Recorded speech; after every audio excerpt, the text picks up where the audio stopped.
Well, here is another problem regarding transportation, and at first look at this problem. Okay, problem is that a company has three factories: factory A, factory B, factory C, and four warehouses D, E, F, and G. The monthly capacities of the factories, it means the supply of the factories. Monthly capacities of the factories are 160, 150, and 190 units respectively. The supply is made to the warehouses, it means the demand of the warehouses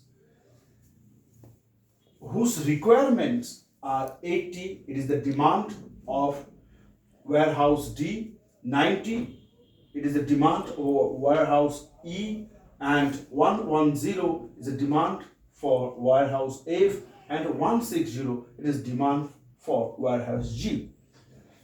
And shipping cost per unit are as follows.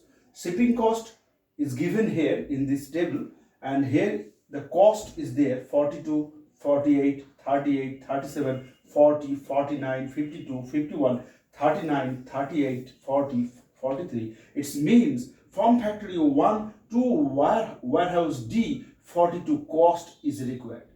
From factory B to warehouse D, 51 cost is required. From factory C to warehouse F, 40 cost is required. So this is the problem, and now we try to form another table by using which we try to solve this transportation problem.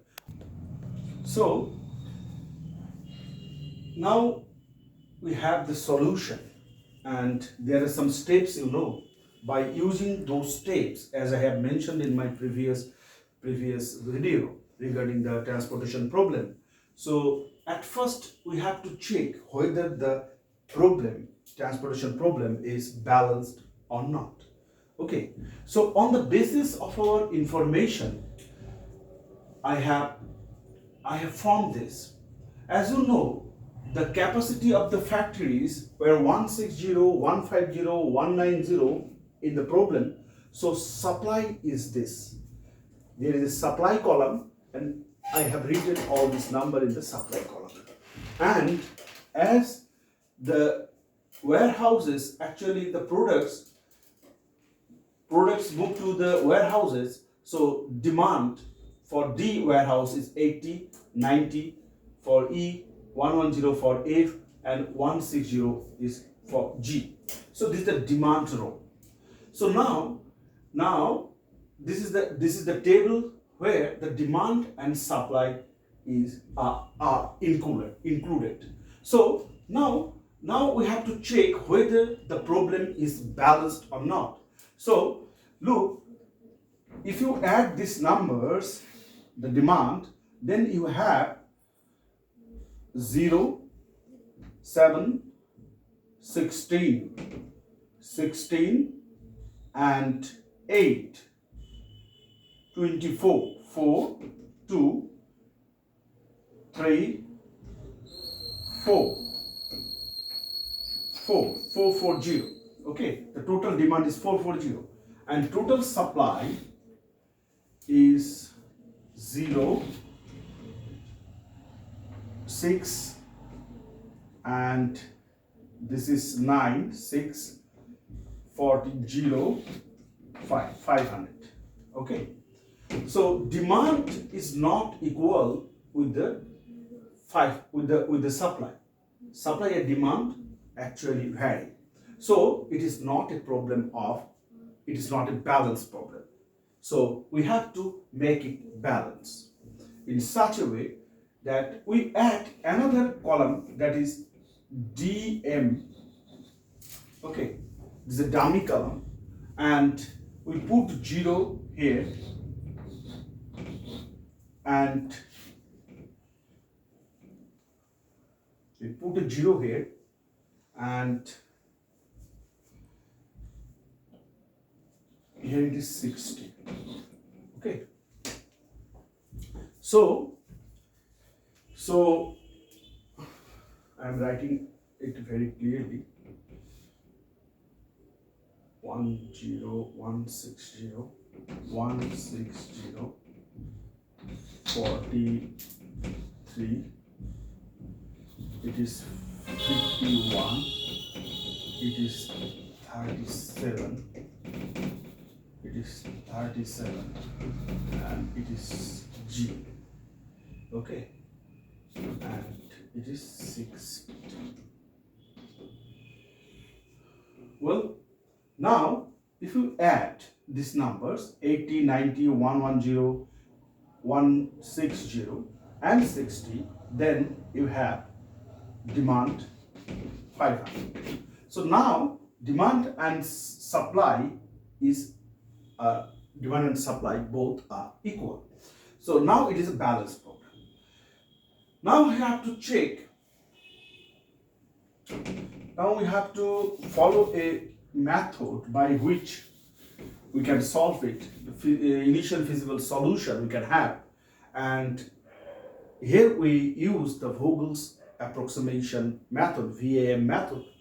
VAM method we have. We are going to use this method.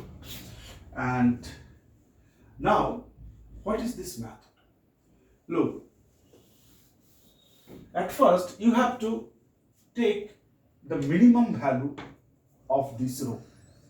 The minimum value of this row is 0, and the next minimum value is 37. Okay, so P1 is 37. That is the difference between the two. Difference between the two. 2 means two minimum values. 0 is the minimum, and the next minimum is 37. So the difference is 37 here. Now, if you consider this row, then also 0 is the minimum, and the next minimum is 40. So difference is the 40. Now, here is 0 and minimum is 38. So 38. Now we consider the column, and here 39 and 40, difference is 1. This is P prime, P1 prime. Now 38 is the minimum, next 48 is 10. Now 40 and 38, it is 2. Now 37 and 43, the difference is 6. Okay, and it is 0. Okay, so you have the P1 values and here P1 prime values. These values for column and these values for row.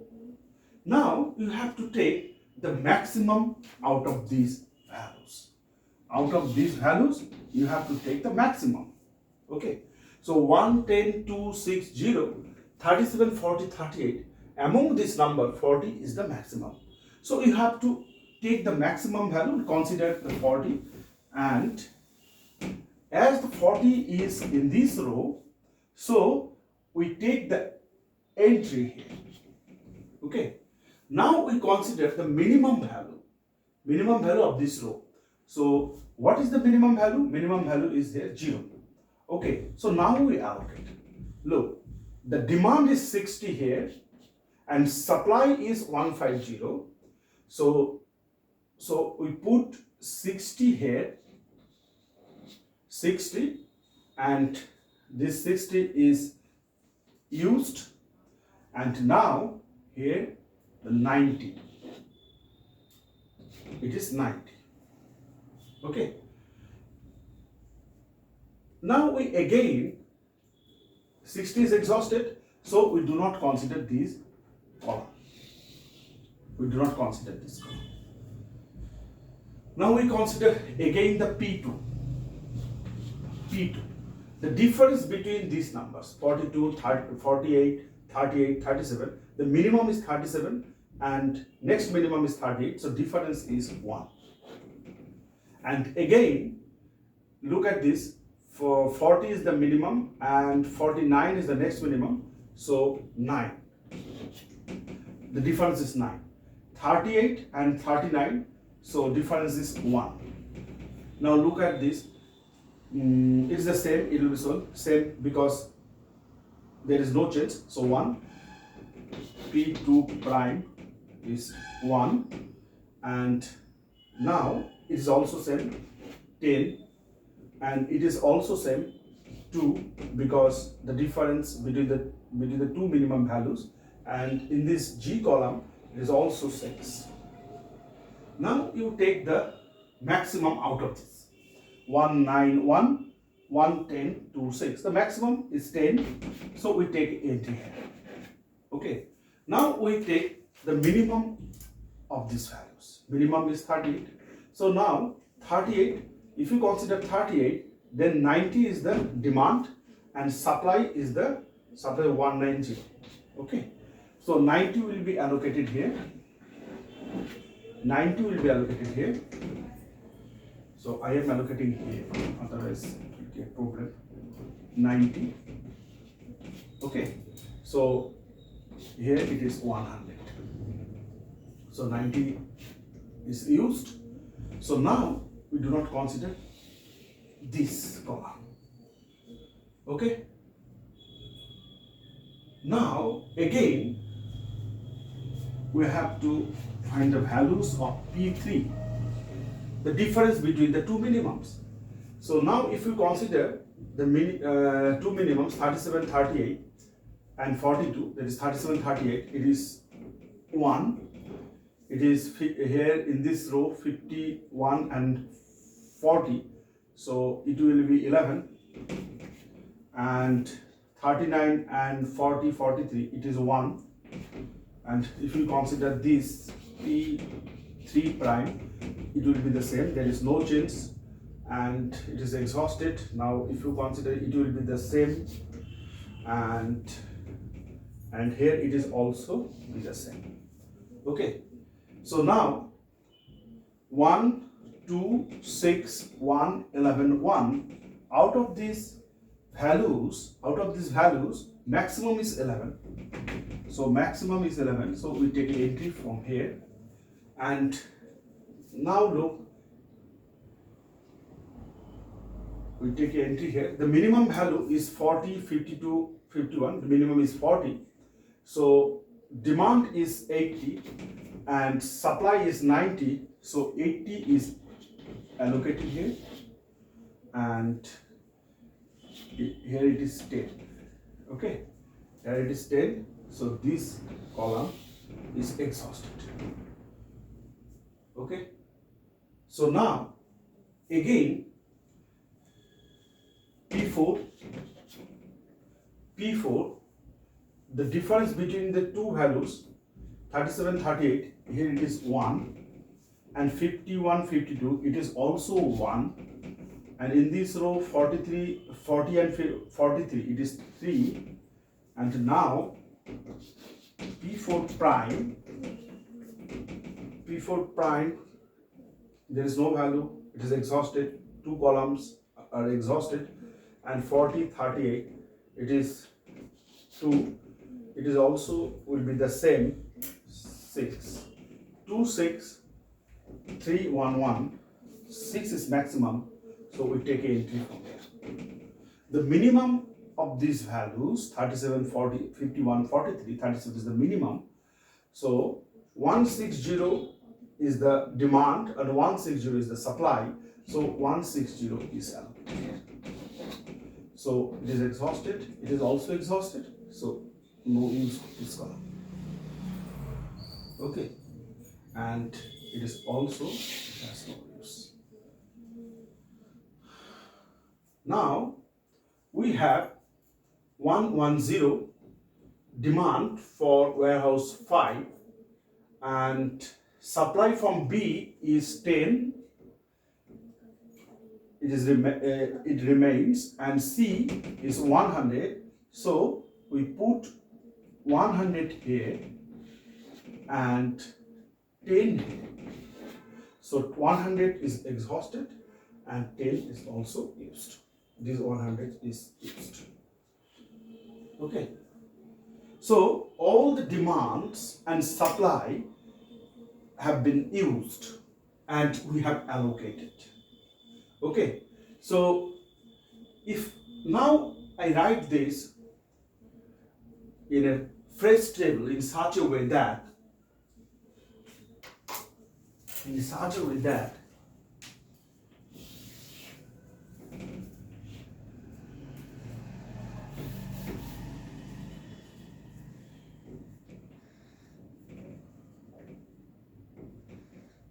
A, B, C, D, E, F, and DM 42, 48, 38, and 0, and D, E, F,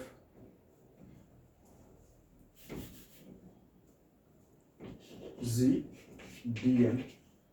Here it is, Z is 37, and here 160 is allocated, and it is 0. And here it is 40, allocation is 80, and it is here it is 49, it is 52, allocation is 10, and here 51, and here 0, allocation is 60. Okay. Now C 39, 38, allocation is 90, 40, 1, 0, 1, 0, 43. Okay.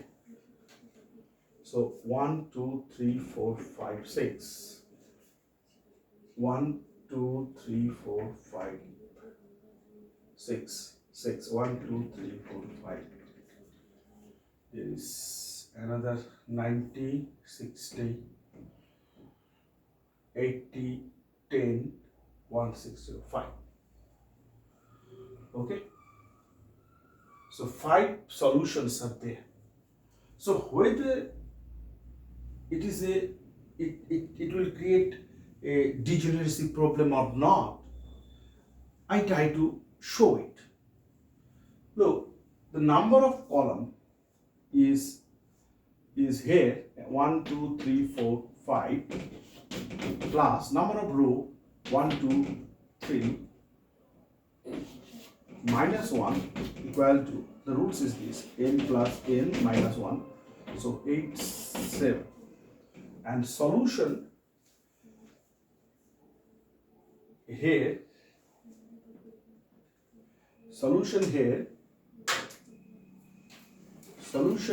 is 1, 2, 3, 4, 5. So solution here is 5. So for degeneracy problem, whether the problem is degenerate or non-degenerate, so number of solution is 1, 2, 3, 4, 5, 6. So here it is the 6. Solution number is solution is 6, and m plus n minus 1 is 7. So it has a degenerate. It is a degenerate problem is here, and so we have to remove this degeneracy. How this degeneracy can be removed? This degeneracy can be removed by just looking at the empty cells. Empty cells, it is the empty cells 42, no allocation is there, so it is empty. 48, 37, 0, and 49, 51,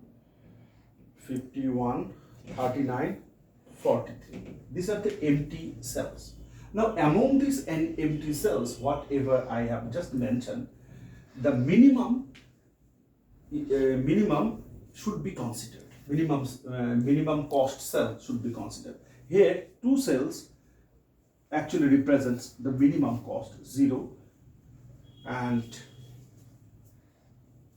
only one cell, no, two cell 43, and here is also a 0 cell. So I consider here this 0, and if there is more than a one minimum value cost in a cell, so you can consider any one. So there is two cells, and I consider this, and I put epsilon here. Epsilon means very little positive number, very little positive number. So this is the epsilon. Now this epsilon, with this epsilon we have now 7 solutions. 7 solutions is, one solution is 80, and it is 10, 90, 100, 90, 100, 160, epsilon, and 60. 1, 2, 3, 4, 5, 6, 7. Okay. So now the initial feasible solution, or you can have the transportation cost, is that which is the initial, on the basis of the initial feasible solution, it is 37 multiplied with 160. So on the basis of the initial feasible solution, the transportation cost is 37 multiplied with 160. 37 multiplied with 160 plus 0 epsilon, 0 multiplied with epsilon plus 40, 80 allocation, and 52, 10 plus 0, 60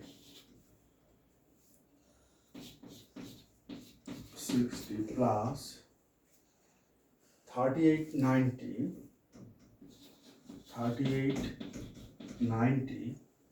plus 40, 100 plus 40, 100. So after multiplication and adding, we have a number, and this will be the initial feasible solution. So whether this solution is actually optimal or not, now I will go to check whether this solution is optimal or not. Now this is the table. Actually, whatever we have found, I have written in French, that is the allocated box here, and we have the initial feasible solution, and whether the initial feasible solution is optimal or not, that should be checked, and it can be checked by using the del Ij, by considering the del Ij. Del Ij means the empty cell. Del Ij, del 1, 1, it means this cell, AD cell. Del 1, 2, it is this empty cell, AE. And in this way, this empty cell is considered del 3, 1, 2, 3, 4, 5, del 3, 5. Okay, so we consider the empty cells, and if the values of the empty cells are negative, the maximum negative you should consider, and if there is no negative, then the solution is the optimal solution. Otherwise, we have to proceed further by making a closed path. So now, how we proceed for finding out del Ij? For finding out del Ij, you know there is a formula, that is Cij minus Ui plus Vj. And Ui is Cij minus Vj, and Vj is equal to Cij minus Ui.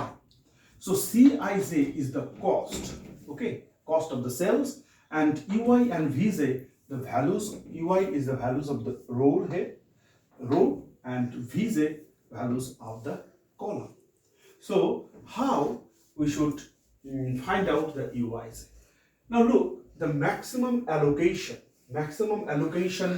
the row that has a maximum allocation, that is this 2 allocation is here, 1, 2, 3 allocation is here, this row. Now row B has 3 allocation and row C has 2 allocation, and column D has 1 allocation, column E has 1 allocation, column F has 2 allocation, column G has 1 allocation, and column DM has 2 allocation. So maximum allocation is in the B row. So we put U2 equal to 0. Here U1, U3, and V1, V2, V3, V4, V5. Okay. As U2 is equal to 0, so by considering this allocated box, we have Cij minus Cij minus Ui. So 40 minus 0, so V1 is equal to 40. Okay, and now it is 0, so it is also allocated box. Now consider this allocated box for 52 minus 0, 52 is Cij minus U2, that is 0, so 52. V3 is equal to 52. Now we consider this, so C0 is here 0, and 0 minus 0, V5 is equal to 0. Now this is V5 is 0, so this is the allocated box, so 0 minus 0 is equal to also 0. Okay, so as it is 0, this is the allocated box, so 37 minus 0, following this formula, following this for Cij minus Ui, following this formula, 37 minus 0, so V4 equal to 37. Now it is 52, so this is the allocated box, so 40 minus 52, Cij minus Vj, 40 minus 42, it is equal to minus 12. 40 minus 52 is minus 12. So now this is, now we try to find out this V2, and here 38, the Cij is 38 minus